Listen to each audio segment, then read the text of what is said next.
Are you ready? I'm ready. And we are live with Robyn turning this morning, all the way from Englewood in Taranaki. We thought I'd just catch up with you, Robyn, and just see what's new in social media and what's new with you. So how are you doing? Yes, I'm doing good. First thing I'm going to do, just check that we are live in the group. So this is all working. Dawa and I have been experimenting with StreamYard, or I've been teaching StreamYard. So that's probably my first tip for the day, is finding a way to go live in your groups or on your page. So what's new with me? It's been an interesting start to the year. Just changing my business around a little bit. So just in that transition phase from more done-for-you services to more coaching and membership group and training. So that's keeping me busy. Yeah, I sort of wondered at the time how, if you grow that fast, how the success takes over, right? It did, yes, really it did. Yeah. It was great. I think last time we spoke, I was really focused on creating an agency model, outsourcing a lot of the tasks, which worked really well. And I still have some of those team members on my team. So it's just changed now. I think what I found was I had a mixture of done-for-you clients and a mixture of consultancy clients through some of the COVID funding. And actually, I'm still the main funnel for everything to come through. So even though I could outsource, it got up to like 18 clients, and that was huge and a headache. And they're all different niches, and they're all different types of businesses, and all wanting different things. And I wanted that flexibility, but in reality, it's completely overwhelming. And actually was not a very good model financially, because I guess a lot of those small businesses can't afford to pay those sort of agency fees that realistically I should have been charging. So it just was a lot of reflection over sort of Christmas and New Year, and going through my value, joy, profit triangle that we've talked about numerous times before. And really my joy is in teaching and training and just delivering value that way. It's not in doing all the work for everyone. That was not a joyous place. So it was just about refocusing on what I really wanted to do early on in my business. I was trying to do too much, so I've just really narrowed it down. That's awesome. So there's some exciting news coming up later in the call around how people can actually benefit from some of this stuff, and that includes the Love Your Business members. So wait for that, callers. In the meantime, I thought we'll just kick off a little bit in terms of what you're finding now, like after this year of intensive work with different people. What are people struggling with most in social business, in terms of social media? They struggle with social media.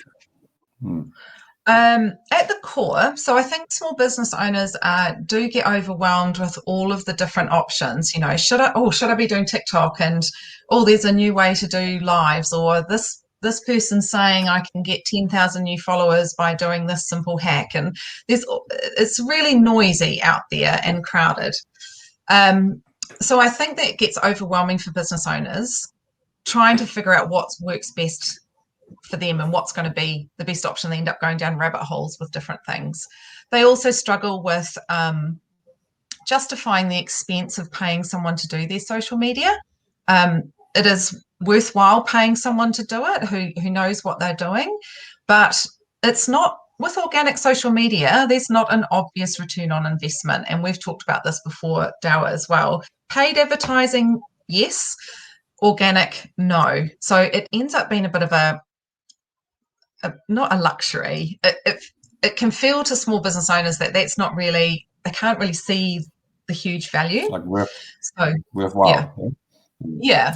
But it is worthwhile. So then they get stuck thinking, well, then I have to do my social media because I'm not going to pay someone to do it, or they outsource it to someone in their team, or to their friend's son who's home from university, or something like that. They end up doing that.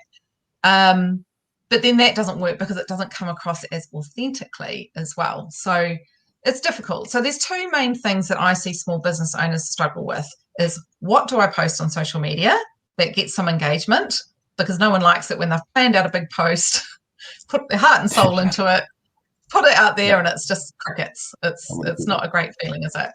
And then the other thing is time. And I think the two are completely linked, because if you had a clear system to follow in terms of creating content and you were doing it consistently, so that if one post didn't do so well, you wouldn't worry because you knew you had some other ones coming up and you knew other ones had worked in the past, so you wouldn't worry about it.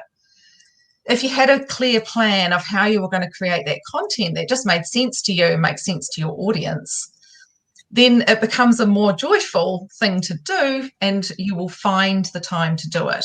Because often when people say, I don't have time for social media, what they're really saying is, I actually find it really hard. And so I don't have the time to put the energy into it because it feels hard. Yeah, totally. So and it's, the main thing I find.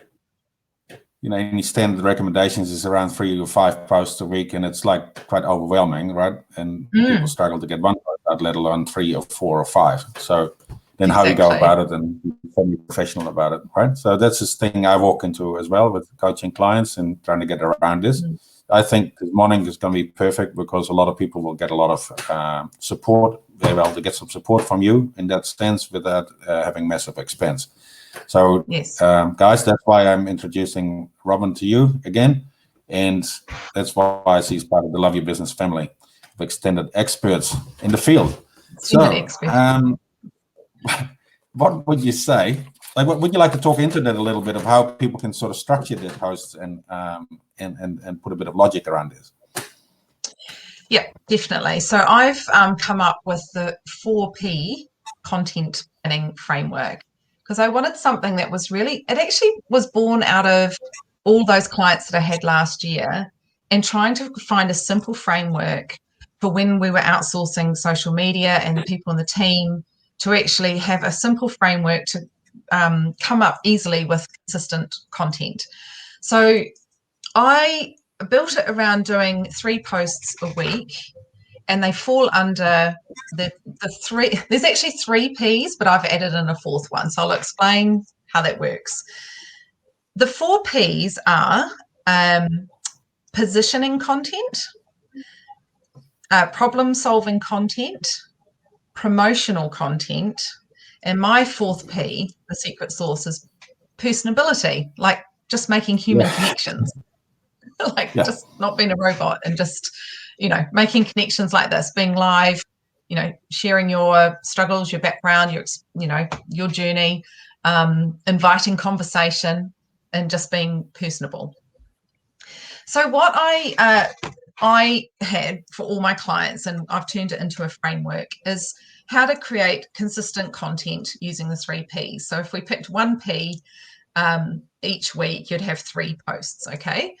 So the first one is positioning content.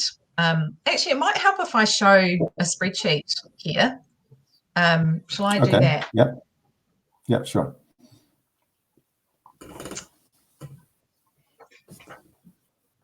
Okay, let me know if you can see the orange sheet. Yep, that's all good. So this is something out of the framework tool that I've created, and it talks about content pillars. So under if we start with the middle one, positioning. Positioning is about the type of content that's going to help people show that you're an expert in your business, your niche, your industry. So positioning content might be that you're a regional business partner provider. It could be that you have got a degree in something. It could be you've got a glowing testimonial from the perfect client and you want to attract more of those ideal clients. It could be that you are guest speaking. It could be that you have written, a thought piece. It could even just be around some of your personality things. So in my family, motocross is a big deal, and I often find, although I haven't posted about it recently, commonalities between the challenges of overcoming the challenge of motocross and the competition of motocross and business. I also share a lot about just my business growth, because I know that will connect with other small business owners who, you know, may feel that they're struggling, and they can hear my story and how I've overcome it. So that's the type of positioning content. And problem-solving content is the stuff I see most devoid of on social media, because it's great people promoting themselves and positioning themselves. It's great that people are selling under that promotional column, but problem-solving is missing. And it's about creating content that answers the questions that are in your ideal client's mind. So one hack that I would recommend is to get an A4 piece of paper, fold it in half, create one column that is 10 questions that your clients or ideal clients ask about your business. So it could be sort of surface level ones like, how much does it cost, and is it delivered on Zoom, or is it in person, or where do I find you? Or it could be deeper level ones, which are people like, I'm worried I haven't got the time to invest in this coaching program. So if you put those in the left-hand column, those sort of questions I have, and then in the right-hand column, if you write down all the questions that they should be asking but don't. So what's the money back guarantee? What happens if this event doesn't go ahead because of COVID? Yeah, just anything you think that people should be asking you, but they don't. So if you did that, 10 on each side, you would have 20 questions that would create some content that you could create some social media posts around. So here's my examples down here. In my niche with social media and marketing, it could be what hashtag strategies are working at the moment, how to increase engagement, photo editing tips, stuff in Canva, what scheduling tools to use, how do I start up an email campaign. I've actually updated this one, but there's some content there as well for positioning. Promotional is obviously about selling, but it's not doing it in an icky way. And often it's not something that's like, buy my thing for $99, sale ends next week. It could be that you have a few different ways that people can work with you, and you can talk about them separately. It could be that you've written a blog post. It could be that you're offering a 1 hour, like I do, a power hour. You could have a daily email or an email list that you regularly send out helpful information. You could have a membership group. You could have an event you're doing. You could be offering a online training. So it can be lots of different things that aren't necessarily monetary. It's just promoting how people can get a piece of you, basically. Yep. Excellent. So yeah, that's the 3 Ps. Under personability, some simple tips for that as well is creating posts around awareness days. So National Popcorn Day, you can talk about whether you prefer sweet or salty, or what movie did you watch recently where you ate popcorn. It's inviting conversation, and also just asking people questions. So, posting a picture of your dog or cat fall under that side of things, or? Yeah, definitely. You can but yeah, what's the purpose of it? Like, if you're going to invite conversation, it could be that your dog has an unusual name. You could say how your dog got the name, and then ask who else has got an unusual pet name. Or it could be National Love Your Pet Day, so you could use that hashtag for it. I saw in a group yesterday someone posted saying, who has got a furry office friend? And so lots of people posted pictures of their cat on their desk, and their dog at their feet. Ultimately, what Facebook or any of the social media platforms are looking for is conversation and engagement.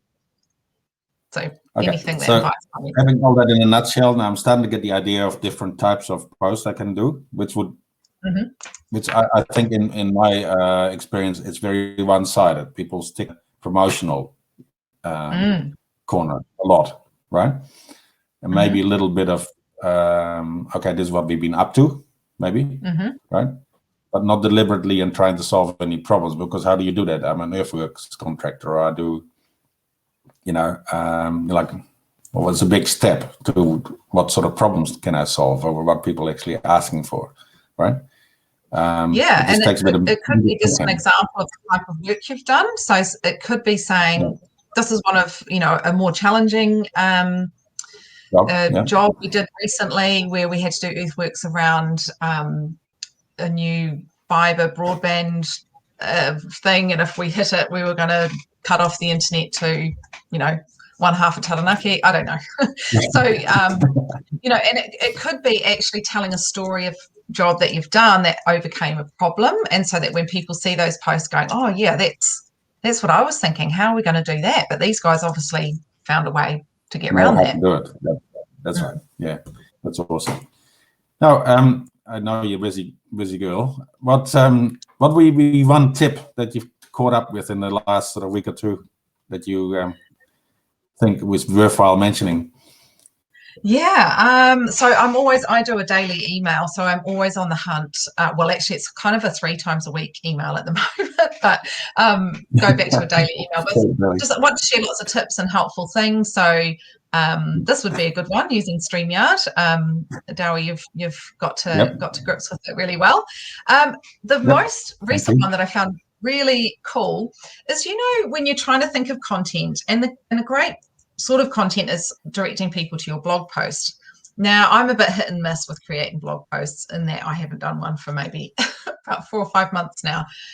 So my fallback would be to share some content from another website. Like, say I've read an interesting article, or it might be interesting to my audience, and I'd want to share it there.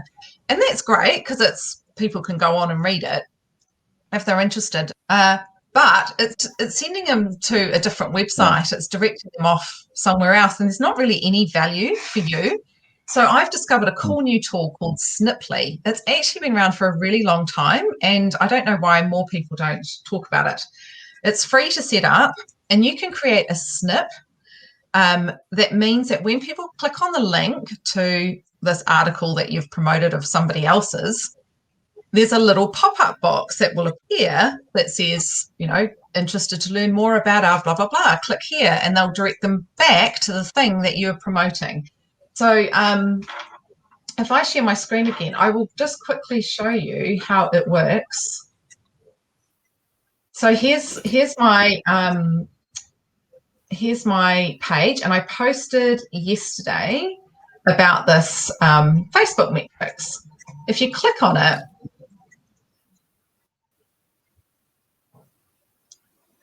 can you see at the bottom there? Yeah. This thing here has popped up, and then I've got here for awesome bite-sized small business. Can you see it? Yeah. So you put that link in there. Yeah, you can build it in Sniply. So it means that when anyone clicks on that URL, which is the Facebook post metrics, they actually get this extra little bit at the bottom, which invites them. So here, and you can register for my daily email. If they click on it, it'll take them to the sign up for my daily email. But you could direct them to one of your blog posts. You could direct them to your website. You could direct them to your Facebook page. That sounds really interesting. It's very cool. It just means that you're sharing useful information, but you're drawing people back. So I got 2 new email subscribers from that yesterday. Okay, so it's definitely I can think of many ways of using this. Can you set up different types of links, like that you can use? So you can have you could have different ones that almost relate to the article. So if there was one, so that one's about tips on how Facebook measure engagement. So it's made sense for me to promote my daily email to say, for more tips and helpful things like this, click here. One, it could be around, say if I shared something around a tip on or a guide to creating Facebook ads in Canva or something like that, then I could create a snip that when they click on that link, because it's an interesting article, to book a power hour with me to tidy up your Facebook ad account, click here. So you could make it relevant to what, Wow, that's fantastic. Very good. I can think of a few ways to do it. Of course, the next thing is to actually implement things. It's brilliant. Definitely. Go check it out. So it's Hey, sniply.io. Awesome. I really enjoyed talking to you, Robyn, and I'm sure we'll see you again soon. And wonderful to hear about that slight sort of pivot, what do you call it? Yep. In terms of your business model, and love following the journey with you. Very excited. Yeah. So, guys, let's just have a talk about what. How other people can take a bit of part of this. Yeah. So, I'd love to share with you my new a membership group. Sorry, I was thinking, what am I calling it? It's a membership group designed for small business owners. It's a low-cost, no-nonsense solution to reducing that content overwhelm. So in it, you would get a content plan done for you each month, which is then easily editable. And I have got heaps and heaps of prompts. When you were talking about problem solving and where do you come up with the ideas for that, I've got 30, 40 different prompts for each one. It's a really simple spreadsheet, which has the calendar laid out, and you can just sort of drag and drop and move things around. There are loads of templates available online, and I'm sure lots of people in Love Your Business have downloaded free templates to get a Facebook plan, and then they look at it and then it never gets done, or it seems not quite fit with their business. And then they also can't pay someone to do their social media. So this membership group is designed to sit in the middle. So you get a content plan done for you, so you don't have to think about that. You've got access to loads of prompts and ideas. But then we're going to have a content cafe. At this stage, probably once a fortnight, but I'm happy to adjust it to suit members, where we just sit down and get it done. Like, I think the number one tip I can give everyone for social media content and being consistent is set aside half a day once a month and get it done, scheduled in. Forget about it. So that's what we'll do, is actually we'll have a quick chat at the beginning, then we can put ourselves on mute or be on Zoom, and you can just type it in, do your work, do it for an hour, jump back on afterwards and go, oh, I wasn't sure what to do here, and I've had this idea here. It's designed to be fast and easy for social media content planning. Okay, so what do I do to sign up to this amazing program? So what I've done is I've created a founding members launch. So I don't have a whiz bang amazing website already and all the rest of it. That will come. What I wanted to create with the founding members launch that I've just launched out to my audience today is that it's $59 a month, and you can cancel any time. But my vision is that you wouldn't want to cancel because it's hugely valuable to you. But you can help develop it in that first month before I actually make this really public, and tell me what's working for you and what is hard, and I can tweak it and make it so it works perfectly for you, so it becomes a really valuable tool. I have got another option of $159 a month where you can get access to me via Voxer, and you get more personalized one-on-one support through Voxer, which is like a walkie-talkie app. That's pretty cool. So to do that, I don't have a fancy landing page or anything like that. If you're interested, just send me a direct message or comment below, and I can just send you a sort of behind the scenes video, so you can sort of see what to expect, and then I can send you through the payment link if you're keen, and then I will add you into the Facebook group. I'm doing I thought what I'd do for Love Your Business is the $59 a month founding member offer that I'm doing exclusively for this group and my audience. That's awesome and very generous of you. Thank you, Robyn. So just to repeat, how do I get hold of you? How do I do this? Find Social Energy? Just send me a direct message or comment below here if you would like to get this sort of behind the scenes video, so you can just sort of have a peek in and see what the Facebook group looks like and what you're going to get and how it's going to work. And if you're still keen, I'll just send you through the payment link to which option you prefer, either $59 or $159 a month. And then I will add you into the Facebook group. And we're going to kick off properly next Monday. So deadline is Sunday if you want to make a decision. Okay, founding members, guys. This is why hot off the press all this morning. So glad to have you on there, Robyn, and thank you for that offer. And sign me up. I'll be definitely in on this. This is really good. Awesome. I Yeah, reckon no, it'll it'd be be good to have you awesome on. for a lot of people, and I know at least 2 or 3 people that immediately want to, that have been waiting for this, actually, that I've been having a bit of a say, hey, wait for That's why I'm this. sort This of is just coming. launching it Okay, as it so is. Yeah. It doesn't have to be all perfect. That's pretty awesome as it is, but it could be even better. And I've got lots of plans, but lots of people have been asking for it. So I'm just like, right, let's just get it done. let's just go. That's awesome. Yeah. Okay. Thank you for your time this morning, Robyn, and we'll see you shortly. No problem. Thank you. See ya. Bye.